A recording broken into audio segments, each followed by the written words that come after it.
So, as a Cuban immigrant, how has your life in the U.S. been so far? Well, the journey here was rough because if we were caught at sea, we'd get sent back to Cuba. But that didn't happen to me. I made it here safely. Why wouldn't you want to be sent back to Cuba? Well, Cuba is a communist country, and I wouldn't really want to be in an economic environment like that.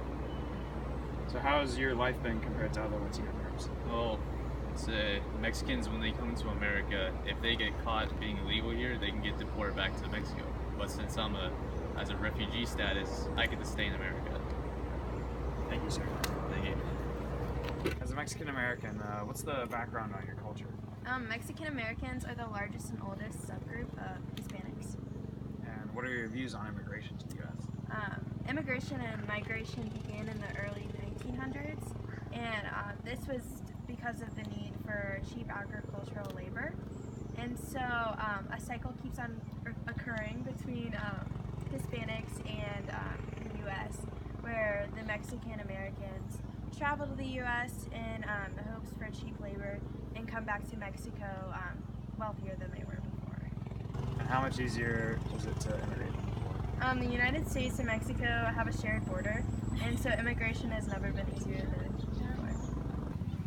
So, what are the common stereotypes for Mexican Americans today? Well, many people believe that Mexicans immigrate into America just to break the law, but in fact, we're actually coming here to seek opportunity and economic prosperity. And why are Cuban Americans considered the model minority group? Well, they're strictly anti-communist, making them more welcomed, and they're very active in politics, especially in southern Florida. Thank you. Hey, How how's are it you? going? I'm good. Awesome. So, why did the Cuban Americans immigrate to America? Well, okay, so in Cuba in the 1950s, Fidel Castro took power, and a lot of people didn't want to be part of a communist nation, so that's what started the main wave of Cubans coming into America.